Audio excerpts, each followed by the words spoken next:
From Boca Raton, Florida, Rabbis Efrem Goldberg, Philip Moskowitz, and Josh Broide are taking you behind the Bima. The BRS rabbis schmooze about contemporary issues and talk to special guests who give a behind-the-scenes look at how they got to where they are and what keeps them going. Welcome to Behind the Bima. Good evening, Wednesday night, 9 p.m. I'm Rabbi Efrem Goldberg, joined by my co-host, my dear friend, my colleague, Rabbi Joshua Broide, and we are here to take you Behind the Bima. Behind the Bima. This is a very unusual Behind the Bima for us. We're very excited about our guest, Veronica Bocelli, who is an actress, businesswoman, first the manager and then the wife of the famed tenor maestro Andrea Bocelli. Andrea Bocelli has to be one of the most famous singers alive today, one of the most accomplished opera singers of all time, a famous tenor, just an outstanding, outstanding human being. And so you'll say, Behind the Bima, Veronica Bocelli. Veronica is not Jewish. What is the connection to Behind the Bima, two rabbis? So we have some mutual friends, and for years I've been hearing how incredibly special the Bocellis are. Veronica in particular, her values, her vision, her loyalty to the Jewish community, to the Jewish people, their support of Israel, Holocaust education, and there is so much more. So we're really, really excited to be able to have this conversation. Rabbi Broide, the Hatzalah event, United Hatzalah, our friend Eli Beer on Hanukkah had an event. The Bocellis received a humanitarian award, and Andrea sang, well deserved, because of their foundation, the difference that they're making all over the world in so many ways. And hearing them that night, not only Andrea sing, but Veronica's words of connection and support for the Jewish people and well beyond, made it a really exciting opportunity to go behind the Bima and learn more about them. So it's a great privilege, it's great excitement that we bring you our conversation with Veronica Bocelli. It's really a great honor to be able to welcome Veronica Bocelli, to be able to go behind the Bima with you, and I'm so inspired. I was at the United Hatzalah event where you and your husband, Maestro Andrea Bocelli, received the humanitarian award for the incredible work that you do around the world, and particularly your support of United Hatzalah, and particularly your support of the Jewish people. And I really want to start with that. And Veronica, you're successful in your own right, an actress, a businesswoman, manager, married, of course, building the Bocelli family. What's your connection to the Jewish people? How did you come to receive a humanitarian award at a Jewish event? First of all, let me thank you very much for having me here today. As I share sometimes with few friends, I'm so used to be behind the scene that to be now with you, it makes me very nervous. I mean, I like to share this, first of all, because English is not my language. So I do apologize in advance for whatever things I may say, because I would love to have this exactly the same shade I will have in my language, but I'll try to do my best. You're doing great. The point to what is fix you. I'm nothing about what you said before. I'm just a mom who try to be, to do my best to deliver the best for my family and the community. And we had the opportunity to meet some of the members of your community through common friends, as Yumi, and also because we work especially in Miami, in the Miami area, with a lot of friends. And so we spend time together, especially when we're far away from our home. So it helps us to make us feel home again. It's amazing. And the Jewish community, Jewish people around the world today are going through a difficult time. There's a big rise of anti-Semitism. There are people raising their voice in a very ugly way. And there are people who have a lot of fame, who have a lot of attention, a lot of influence. And they're using it to knock down, to destroy rather than to build. And you and your husband, your foundation, in your lives, you've done the opposite. You're using your influence and the fact that you have a large stage, people know you, to be able to build and to be able to lift and to be able to shed light. Where did that come from? Where did you learn that? Where did you learn that that's the responsibility in that way? And to do so, I can't say I speak for the whole Jewish people, but to say thank you from the bottom of our hearts. Yumi Schechter, our mutual friend who introduced us, talks about how connected you are to the Jewish community, to the Jewish people, how connected you feel to the Jewish story, which we'll talk about, whether it's the Holocaust or Israel.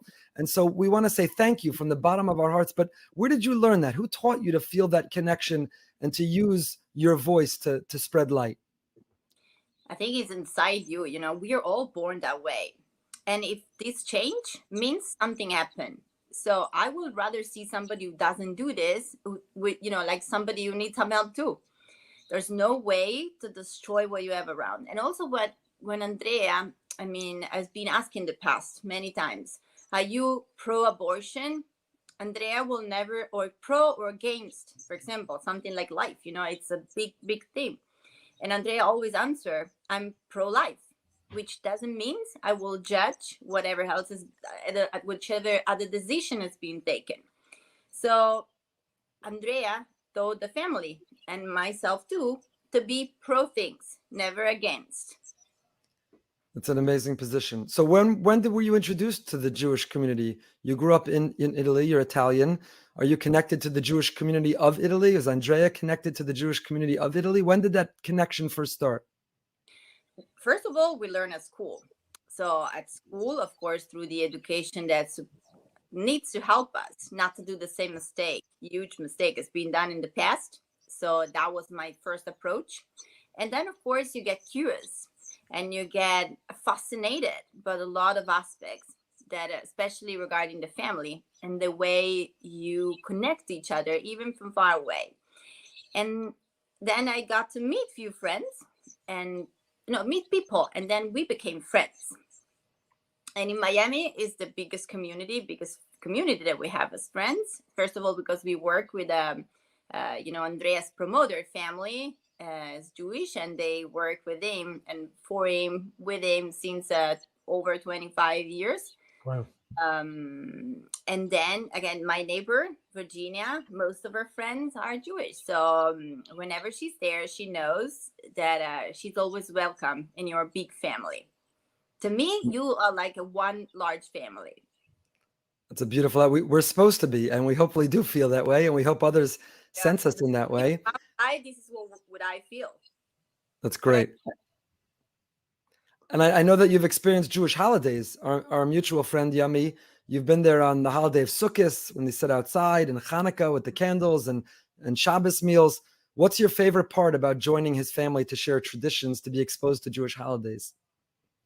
The sense of union, of course, the sense of community, and the moment you pray together, the way that each member of the family has his own way, his own role, his own importance, the way you connect the ancient part of the family. I would say, I'm sorry, that might be not nice to say, but the oldest people of the family with the youngest. So it's a circle that never stops, of learning, of know-how, of experience.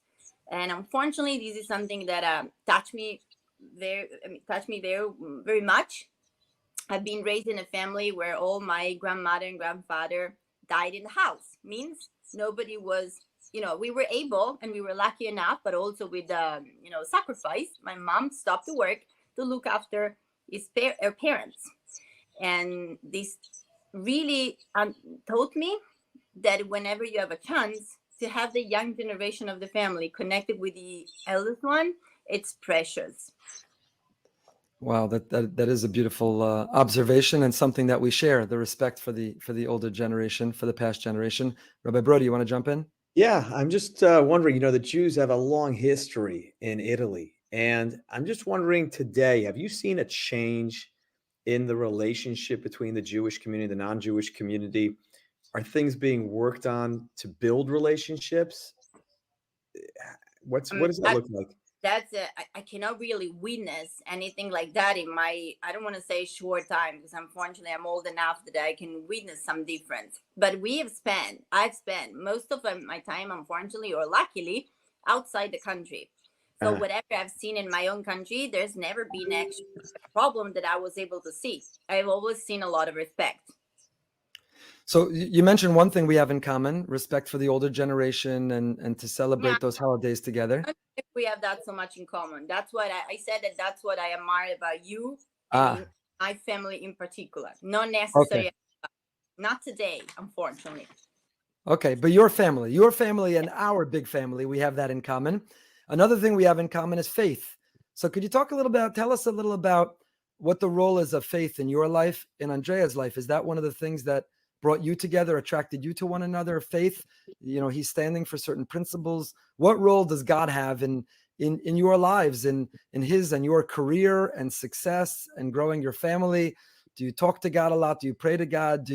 When Andrea is going on stage, does he utter a prayer before he takes to that microphone, hoping that voice is going to come out? What role does faith have? Okay, so let's say that faith is a value that unites us. That's a strong yes.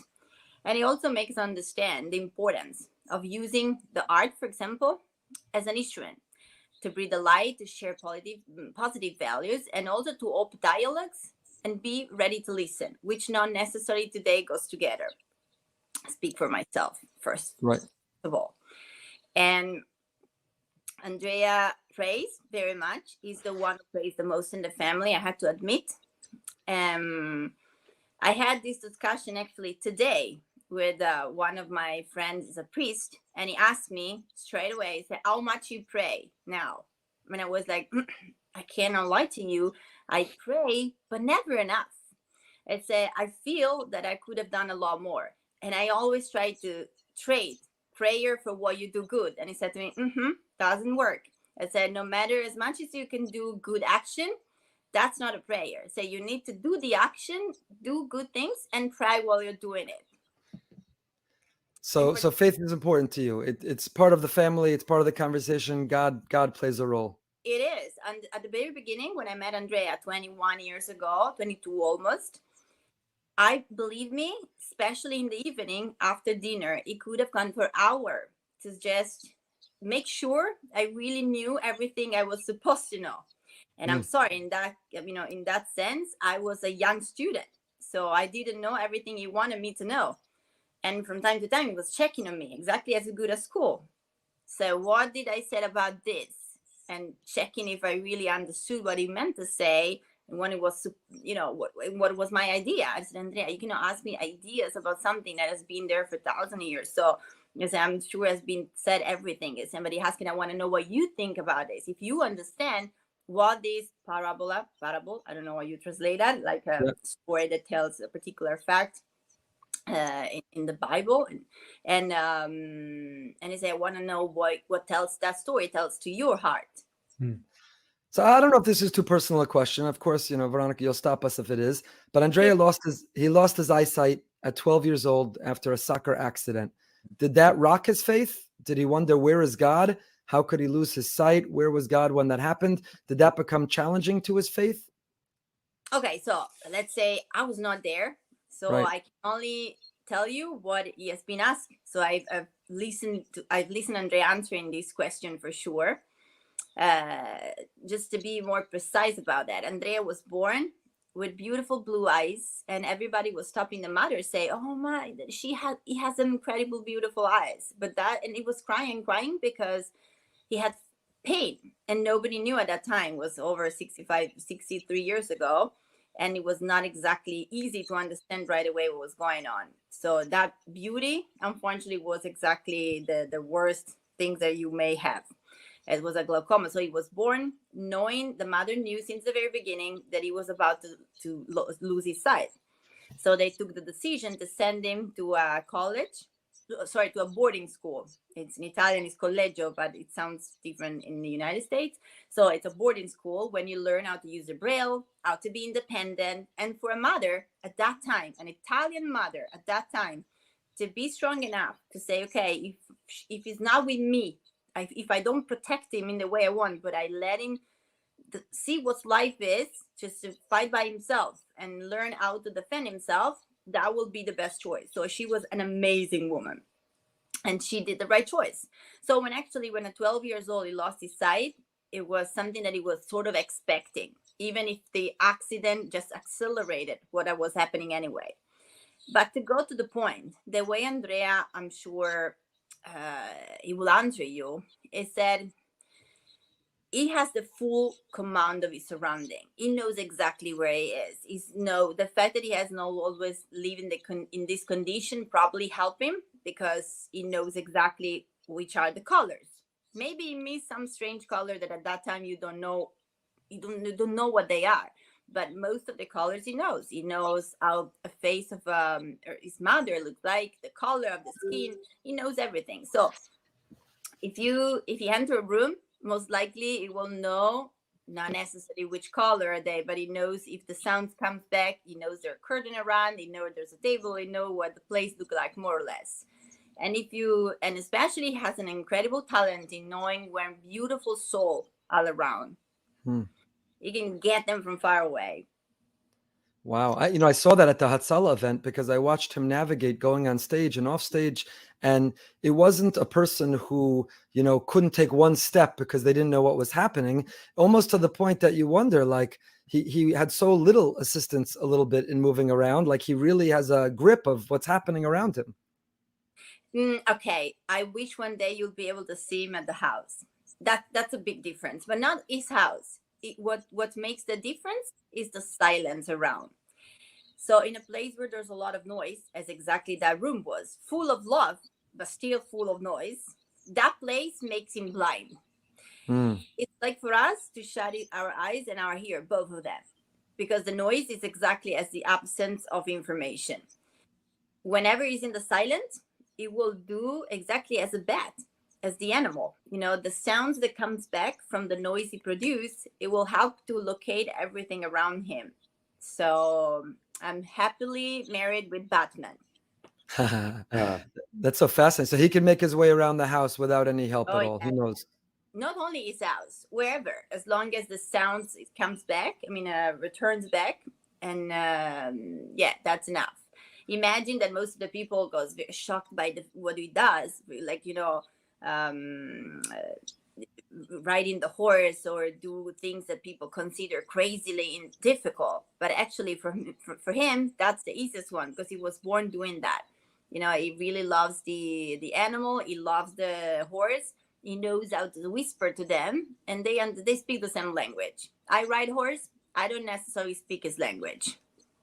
And because he grew up seeing, he can imagine the world. That you could describe someone or something and he can picture it because he wants, although it must be so hard for him that he's never seen you. He's never seen his children. Touching them, that's easy. If you touch somebody exactly as you do in a face, and he knows everything he needs to know. Believe me, it can spot the most beautiful woman in the room without having her speaking. And so did he ever speak about whether his faith challenged when he lost his eyesight? Is it hard to believe in God when you become blind? No, I think it was so eradicated in him through the family. So he always was born with this strong sense of faith. Also because I think you lose the faith if you think that something has been taken away from you. And they never considered that a problem. That's his mother character. Is that whenever you don't have something, just you make it for what you have. You have all the rest of the senses, make it work with that things. Of course, as a person, he's the kind of person that, especially when he was younger, he had to prove to everybody that he's not only was able to do exactly as everybody else was able to do, but he's possibly a little bit better. It's the kind of kids, he was the kind of kids, and he is the kind of person who's not happy to lose a test. Just to make an example, drop an example, say whenever he does the things, he wants to know he does it at his best. Otherwise, he better doesn't do it. I love those people. Competitive, driven. Those are the people changing the world. So another question, not you. That's not you. That's why you compliment. You bring out the best in each other. So I don't know whether he's ever answered this publicly or you feel comfortable answering it. But after that Hatzalah event and our heart and our souls were touched so deeply through his singing and through that performance. But I couldn't help but wonder to myself, if he were given the choice now of his beautiful, magnificent voice to trade his voice and trade his fame and trade his success for the ability to see again, would he prefer to see even if it meant giving all that up? Or would he prefer to have this voice and still see in the way that he does and not see in the way that we think of being able to see? Okay, so I think to answer this question, we should ask him. But if I can guess what he will answer, most likely it will sound like something like this. Imagine Andrea considers the talents as a gift from God. So it's everyone's responsibility to know how to best identify and honor them. I believe that the hypothesis, as well as being paradoxical and therefore not very useful in a certain sense, will certainly be rejected by him. So he wouldn't do it. He wouldn't change. Because also what people sometimes consider to be my husband's first problem, as we said before, it really is perceived by himself and by everybody who really knows him as the least. That's amazing. So this is a gift from God, and he wouldn't trade it. This is what God gave him: the no eyesight, the beautiful voice. Now work with that. That's what you were given. I don't think he would, but we should ask him. So we maybe we have a chance in the future to ask him directly, but most likely that's what I know. I mean, imagine something. Whenever he prayed, I don't think he ever prayed for himself. I know because I heard this conversation with a dear friend, a nun, and she said, if you don't ask, you won't get anything. And Andrea said, you can ask if you have a problem. But if you don't have a problem, if there's something that doesn't bother you, or there's something else that for somebody else who bothers you more, who makes you feel more in pain than what that things that everybody else consider as the worst things in the world. But that's not so important for you as a lot of other things that maybe it's a pain that belongs to somebody else. Why I should ask for that? If there's a list, that one is always at the end, if there isn't the list.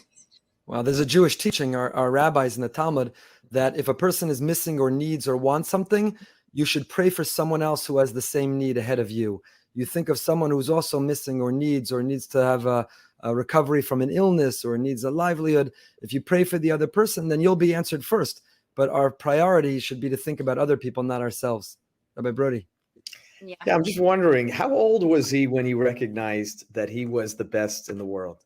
It's incredible to achieve any level of fame, but when you hit the top, it's incredible. And what does he want to do with that? He's not a comedian that gets on stage, tries to make people laugh.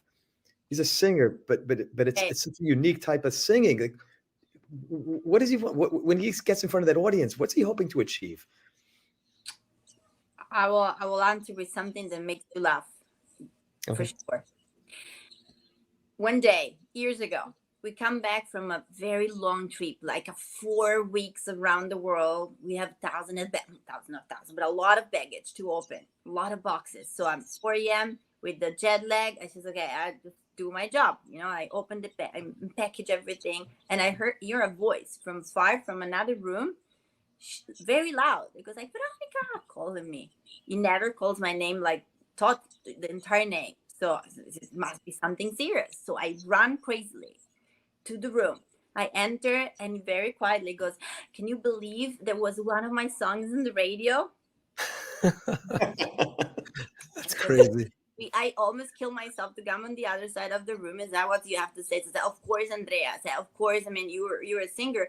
He said, no, but to me, it's always so strange to hear my voice in the radio. So the answer is, I don't think you really get that. And I don't think he really get because he doesn't consider himself that way. Whenever he receives an award, though, this is what he shared the most. All the time he receives an award and he has it in his hand, as soon as he turns from everybody, he speaks to me and he goes like, that from now on, we need to do everything possible to deserve what I think we deserve. I said, now it's the moment when you start to do even more. It's not the achievement, it's a new starting point. Because from the moment you receive, a thanks, that you could have done so much more. Because I'm sure you remember, or you may remember, the end of Schindler's List, the film. The thing that touched me the most is the moment when he realized that with some of the object that he didn't trade at that time with somebody's life, could have made the difference, a big difference. But of course, that's the moment when when he realized that he's in pain because he thinks he hasn't done enough. And of course, he has done a lot. I remember once I spoke with Father Rick Frechette, which is the priest who we fell in love when we arrived in Haiti the first time. for this, the charisma I had for the Semtza. He was an American priest, but now I became a doctor. Long story, we cannot go through that, but just allow me to share that he's an amazing man of God. And I said, Father, when you have a list of people, like a long queue of people in front of the hospital, and at a certain point, you have to shut the door, and somebody is inside and you will be able to help them. Somebody is outside. How can you look at that face and say, I'm sorry, I have no space for you? Who's the person who's going to do that? How can he goes to bed and now hear the screaming of the mother who's carrying and bringing a baby because he needs to be helped? And he said to me, I'm sorry. And he said to me, if you start to look outside, you won't be even able to help the people inside. He said, you have to look at what you're able to achieve, not to what you won't be able to do. Wow. It's a lot of wisdom in that. Very easy to transform the wisdom in reality, but it's right. Of course you have to try. Well, you're helping people inside and outside. Veronica, you mentioned Schindler's List and what that meant to you. I know you've been to Auschwitz, and you believe in Holocaust education. You referenced it earlier in Italy, in your childhood, or the importance of us now educating the world about what happened. What did that visit to Auschwitz mean to you? It's hard to say, in the sense that it's so obvious. It's supposed to be, the Holocaust is history. There's nothing else we can add. It's hard to accept what we have seen and touch still now, after so many years. It's clear in front of us. And I think it's one of the blackest page in life, in the life of somebody who loves to call himself like a human. And the meaning of our visit is memory, because only through the memory, certain things will not have to repeat themselves. I've been as a student to Dachau, to many other places, but they all have the same color, the same smell, the same sensation deep inside your stomach that tells you that if you believe in the good, you have to believe in the bad. And there was so much bad there that hopefully is concentrated in a place and it won't be able to share again. It has to be there. It has to be a memory of what happened, what humans in general, not as particular states. I'm not speaking about German, Italian. I'm not speaking about one country. I'm just saying human being. We're all human beings. So everybody can do the same mistake. Hopefully not, maybe yes. So that's why we need to learn. And absolutely, as we shared before, I learned this at school, then through the family, then through the TV, then through the curiosity of got to know exactly what was going on, what bring human so deep, so in dark. Was there a particular moment as you toured Auschwitz? Was there a moment, was there a particular place that really stuck with you, that really touched you deeply, that you've thought about since? Yes. I'm not sure it's worth it to repeat it, because you never know who's listening you. So, of course, there's a place that I won't forget. And it's a place that, for sure a lot of other people will connect the same. But yes, it's too hard. But I will say that the idea that you bring out with you coming out from that place is that all the shoes together, all the glasses together, all the baggage together, that seems like a big, whenever you throw away things, you're throwing away life. Each of them tells you a story. Each of them was a person. Each of them may be your mom, your dad, your sister, your brothers, no matter if they're Jewish or political or just people because of a different color. It's simply not representation of God on earth. I think about, sometimes you think about the shoes or the suitcases. It's the loss of a life. 6 million is a number. It's hard to even wrap our head around 6 million. It's a huge number, but every one individual is an irreplaceable person. But we didn't only lose 6 million people. Who knows if we lost the cure to cancer? Maybe we lost the cure to some disease. Who knows what breakthrough, what technology, what gift to the world? Who knows what voice, what artist we lost? Like, the world is a darker place because each person could bring so much light, so much light to it. We talked a lot about Andrea, and we'll get back to it if it's okay. But let's talk about you. In an interview, you talked about that mom is your job number one, being a mom, being a mother.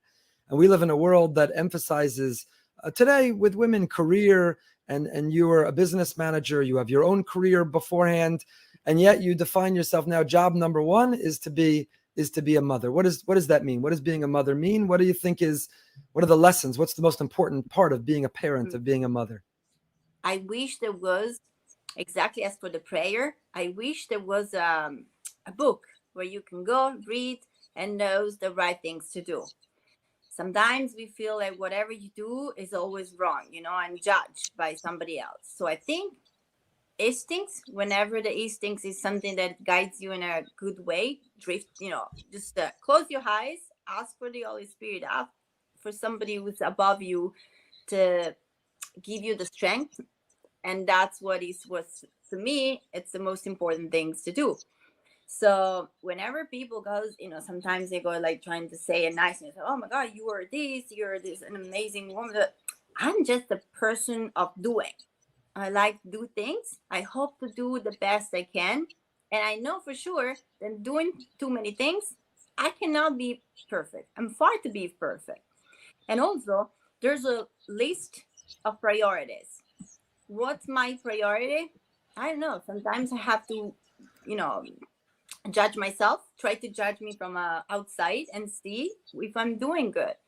I don't know if my grades will be amazing. Let's say that I try to do my best, and every night I go to bed and I think tomorrow I have to do differently. Tomorrow I want to do this. Tomorrow I want to do this. And I really try to make it because I'm sure there's always a lot of huge margin of improvement, I will say. So whenever I see mom and people sometimes go like, oh, you're only a mom, she doesn't work. No, whoever is a mom does the most important, the biggest job ever. Whenever I'm not there because I'm working, right, it means that somebody else is raising my child. If I'm lucky enough, maybe it's my mom, otherwise it's somebody else. So means I cannot do everything at the same time. So the answer to the question before, or to the sentence you said, is like, again, I try to do my best, but I can't. I'm not perfect at all, as everybody. And I try to look at the mothers who only do the mothers with the biggest admiration ever. What I know the foundation is a big part of your life today. In addition to being a mother, also being a mother to the world, to try to make the world a better place, nurture the same mother instinct. So could you talk to us a little bit about the foundation, its mission? What does it mean to you? And even you and Andrea, what is the philosophy of giving, of philanthropy? A person who's blessed to have resources, but there's so many needs, like you described before. There's all the people on the inside. What about all the people waiting on the outside? So how does one decide, where do you focus the foundation? What do you give to? What do you try to change? You can't solve all the problems in the world. So what's the philosophy of the foundation of giving, of trying to make change? Okay, so let's say that the world, probably we can divide it in two big categories. The one who has something to eat, the one who has food, the one who hasn't any food at all. Why I'm pointing on this is just an example to say that we were born on the lucky side of the world, when we don't even think how lucky we are because we have food. We waste food most of the time in our society. So being seated on that side of the table, you cannot stand and be happy if you don't know you shared whatever was in your position to share. And this is the way of being raised, and this is the way Andrea wants to raise his child. Wow. Are there particular projects that you're working on, or that you would like to work on? Yes. Imagine that the IVF was conceived by a background of volunteers and philanthropic experiences that Andrea, both, and myself had in the past, even where we were not together. So both of us brought together what we had in our heart. And Andrea is a person who likes to say yes.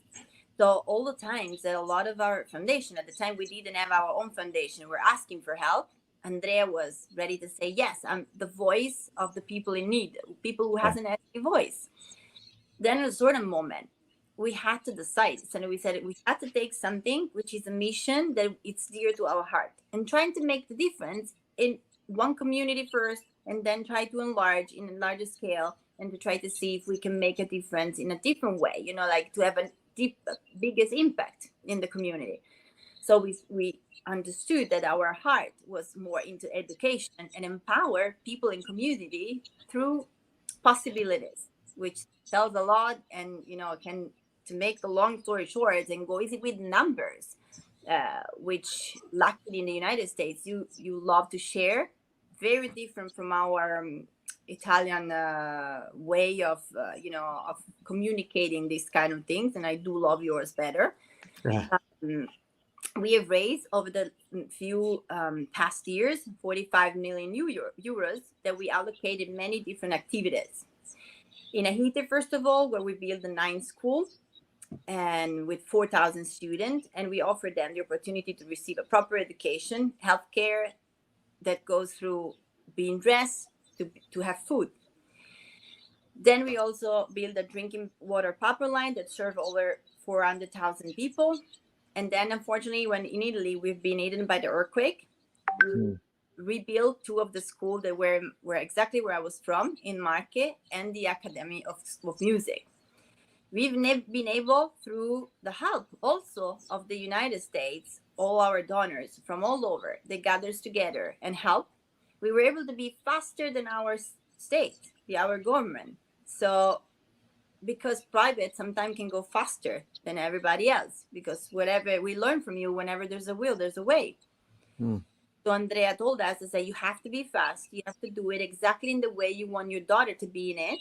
So the philosophy of the school, no matter where they are, can be the 4th world in Haiti, can be next to my house in the Marche.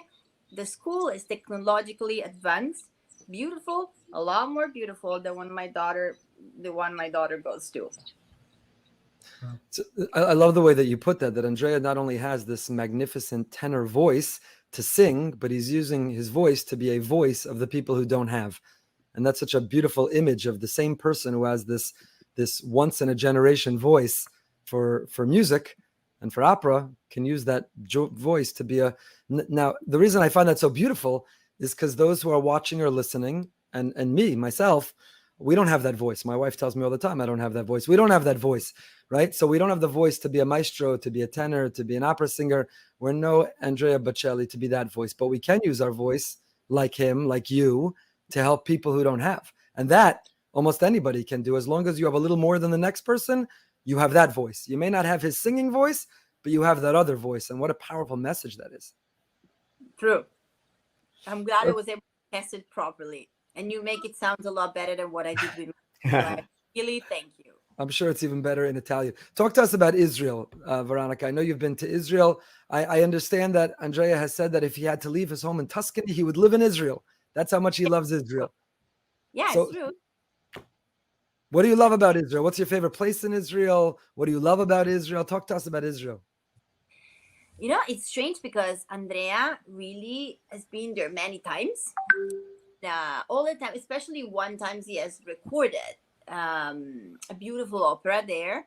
So memory connected to an incredible moment of his life when he was able to achieve a moment of his career, and it was surrounded in these beautiful places, beautiful for many reasons. I think Andrea especially loves Israel because he feels that there's a unique bond, in particular with Jerusalem, of course, with where each of us can find his roots. Each time we visit this magical place, we feel amazed and overwhelmed by the sensation that every human being there, every great religion can find this essence. Everyone is together in one place. And no matter the way it's being described sometimes, I really feel it's a place of dialogue. And you can see the people dialogue in different religion, different languages, but they're all there. Wow. So many years. And Andrea, I think, can feel, can smell the power of so many incredible, powerful souls together. It is a holy place, and it's a place that unites. In Hebrew, Jerusalem in the Bible is described as a city shechubra lo yachtav, that unites, that brings people together. That unfortunately, like you said, many portray the differences and the separation, but it's really a place that unites. And under Israel, for the last since the Jews have returned to have sovereignty over Israel, it welcomes all the world religions to safely and comfortably be able to come and unite and practice and feel the holiness of Jerusalem. You like Israeli food? You enjoy the Israeli food, Israeli music, Israeli culture?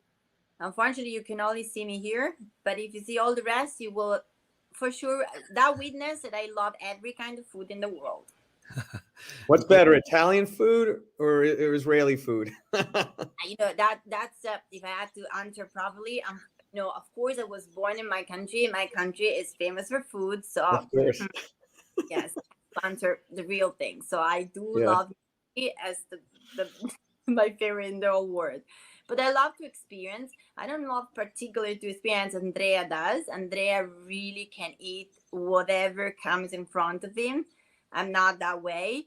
I'm a little bit more picky, but let's say whenever I find something I love, I really love it. You've been so generous with your time. Just a couple more questions. Yes. Does Rabbi Broide and I were public speakers. We appear in the public, a tiny fraction, of course, of the great maestro. Does the maestro get nervous before he performs, before he goes on stage? At this point of his career, does he still get nervous? Oh, yes.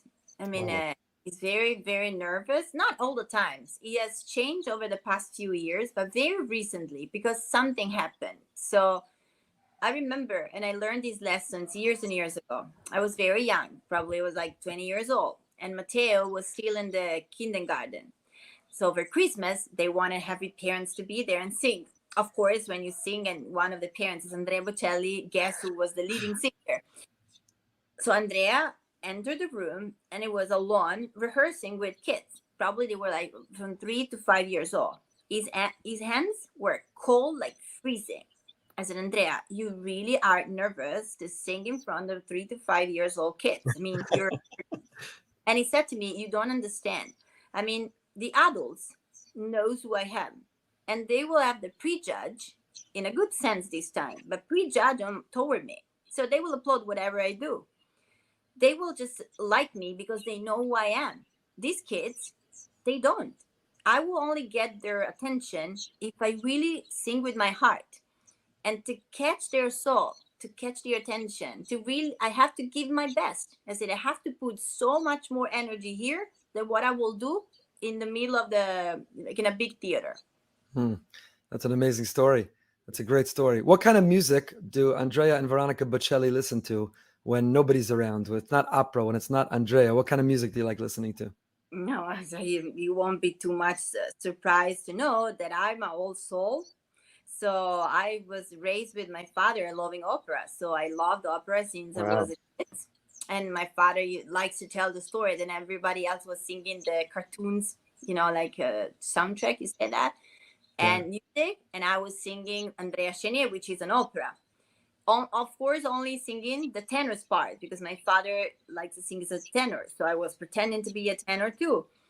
Then this was why when I met Andrea, this is what brought us together.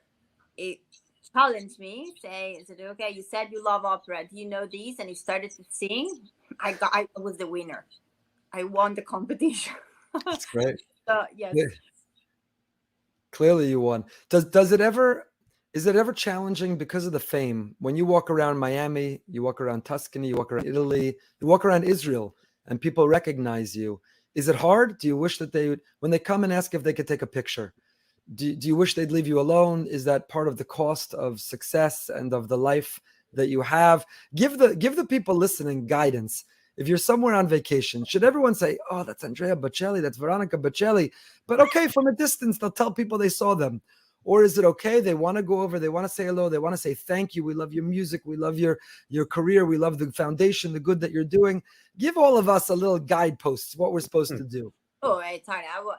The best advice, never take advice the way you want to act because you have to see what was going on. So it's hard to have a guideline.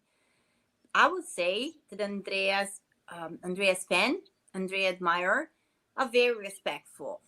It may happen sometimes that they cross the line, But you need to know, and you need to realize that that's why you're famous. The person you were Andrea Bocelli because of them. So because of their affection. So there's no way you will see Andrea decline to do a picture or a signature, even when he's super tired. And if by any chance he tried to say, "Oh, I'm too tired," then this is me. I won't allow him to do that, because I know how hard it is to wait somebody for hours in the cold. And there's no way you want to leave somebody upset because of that. Wow. Of course, it's hard, because sometimes sometimes in the public we cannot even finish the sentence, because speaking with my kids, you have to go fast before somebody else interrupt you. So that's not easy, but we find our way to be alone and to bond with the family. So in the middle of the sea, in the house, you have your time to use in a proper way. You know that when you're out, you belong to the people who made you famous, the people who loves you. And also, for an artist, it's so important. Listen the stories that brings the people to you. It gives you the inspiration to go ahead. Otherwise, you get used to everything. You get used to the affection. You get used to be famous. Who cares? I mean, at the end of the day, it doesn't make any difference that whatever people, think, you're famous, whatever. Doesn't change anything. It's just a matter of listening the stories behind what brought the people to you. That's amazing. Sometimes, and then I close, otherwise I'm longer than what you thought. Keep going. Sometimes I don't even watch the show. I don't watch the stage, because of course I know my husband pretty well. So what I love to see is face the people. If you see their faces from what they're doing, I know what Andrea's doing on stage. If it's too serious, you'll see this. The people is like this because they react to what they see. If you're struggling, the people go like, because they do the same. Empathically, they work. Whenever you smile, you can see the smiling on every face. Not even one will not smile, reacting to what he does in the big screen on the side of the stage. And that's magic. That's the power of a smile. And that's what needs to remind us that spreading a smile more will spread, happiness around. And I sometimes take the people and I bring them backstage to tell them stories. People who just wake up listening Andrea's music from a coma, from a hard period. People who has been accompanying long, illness or a very, very sad moment.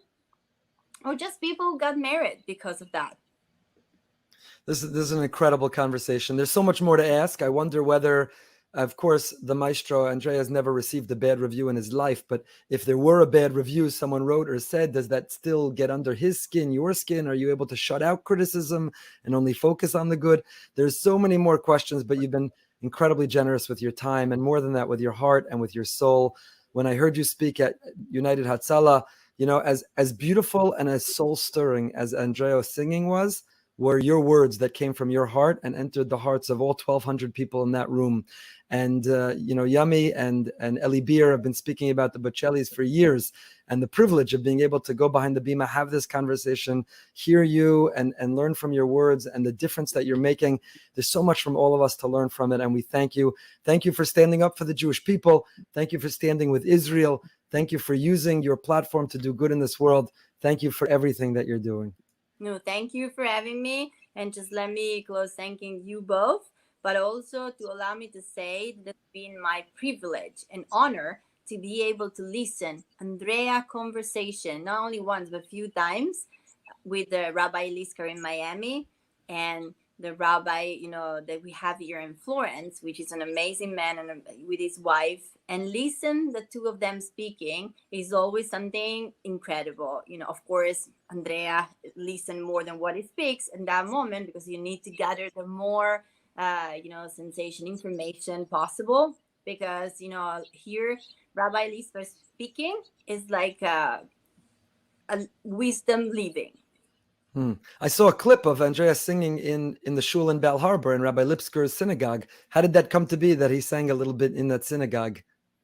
Yeah, you can't stop singing whenever he feel that he has to do it. So he asked the permission to the rabbi, say, may I just test the voice here? And you remember whenever you need my voice, I'll be happy to be on your side. So that was and we were there asking for an advice for our soul, for an Italian man who's in Miami, and we prayed together.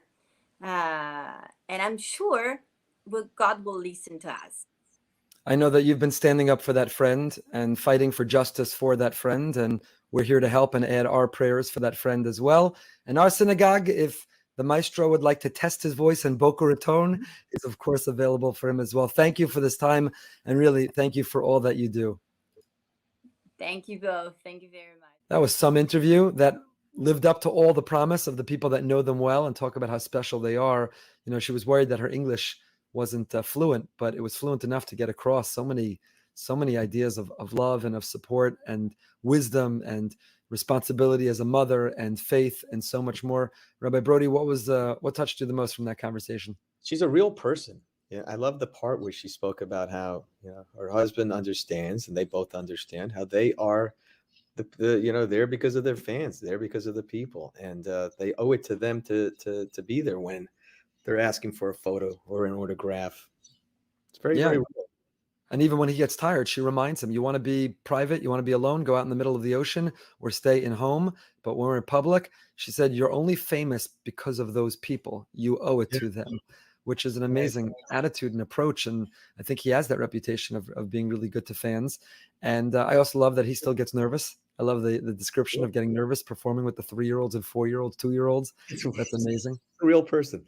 And also the part where, you know, where he faced that challenge, where he lost his eyesight, and you kind of wondered, you know, when you lose something so important, so special like that, do you think that helped enhance his voice? That he says, "Listen, I can't use this sense anymore. I got to use something else, and I got to make it." And he went all the way. He became the best.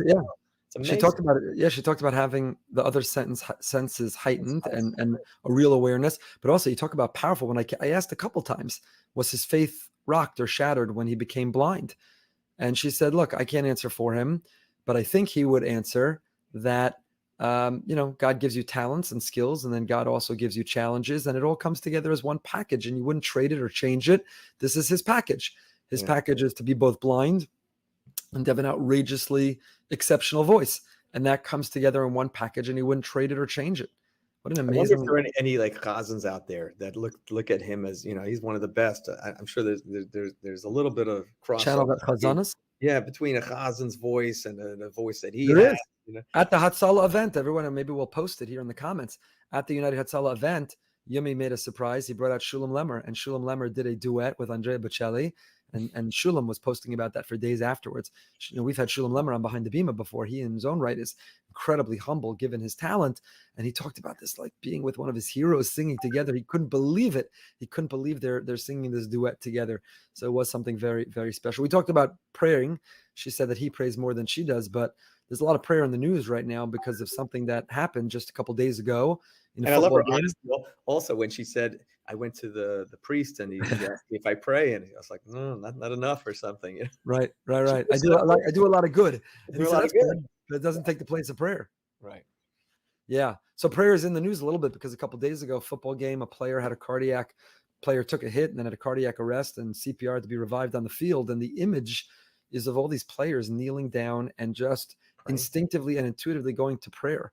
I wonder if before the game, if the locker room after a big win, you took a poll, how many of you believe in God? How many pray regularly? It could be 100% believe in God, 100% pray regularly. I'm not disparaging or judging or using some stereotype. I don't know the answer, but I wonder. But it's, you know, the old adage, there's no atheists in a foxhole. And it's kind of a very public reminder that in crisis, when challenges hit, there's nothing else. We're built to instinctively turn to prayer, turn to the one above, turn to God, turn to the King of Kings and ask him to intercede. And that's the image of what you saw them all do instinctively. And it's all do. It wasn't just one team. It was both of them came together. It's everyone got together and said, there's nothing else we can do right now. The game's over. We got to pray. Right. What a contrast, by the way. I don't know. I reserve the right to write about this or speak about this another time. But, you know, a few years ago, there was this big controversy of players kneeling during the national anthem. Some were kneeling, some were standing. It was a big controversy and it created a big division. But here you had a crisis that everybody was kneeling and praying. There was no standing, no some sitting, no I'm standing it out, no I don't believe in God, no don't force me to pretend I believe. You know, it was everyone. If you even watch the video, if you go back, you'll see that there were a few people that actually ran. Not, I don't know how it all came about that there was going to be, they're all going to kneel and pray. But then you see, like, after let's say 95% of them are there, then there's a whole bunch that are running to join them at that point. You wish we would run to prayer. That like, we're late. Okay, we missed it. You pray again later. Yeah, and there's actually a second reminder, which is that when we think that there's nothing we can do, right? Why do people run to pray? Why do these elite athletes are running to join a prayer circle? Okay, the guy's praying, they got it covered. Like, why are you running to pray? And the answer is everyone instinctively also desperately wants to feel they want to do something. What can I do? Right. And the answer is that even when there's nothing, there are medics there. There was nothing for you to do medically, but there's something that we could always all do, and that's pray. Pray. So we have loved ones. We have people. We're certainly all still davening for Chaya Esther Tehila Basar Yal Tzipora. There are many others who need prayers, and we can't necessarily intervene in a way that we can take away the challenge, but there always is something every one of us can do, and that's pray. That was also one of Veronica's amazing lines tonight, right? This tenor has this maestro. Andrea Bocelli has a once-in-a-generation voice for singing, but he also is using his voice to represent and speak for people who need and in prayer. So we could all use our voice in that way. That's amazing. It's amazing when you speak to special people. It just uplifts you and just it's an unusual conversation, but that's behind the Bima. You never know what you're going to get. One week you go behind the Bima with Yeshiva South Florida, then behind the Bima with Veronica Bocelli. Where else do you get that? Yeah, and then the next week we're going to hear another amazing voice. Next week we got a special Jewish voice that we're going to hear. Not an opera singer, very different type of voice, but heartsick from the heart.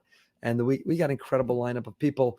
It's always exciting, never a dull moment. Rabbi Broide, great to see you. I barely see you in Boca anymore, so I don't know where you are this week, but it's always great to see you.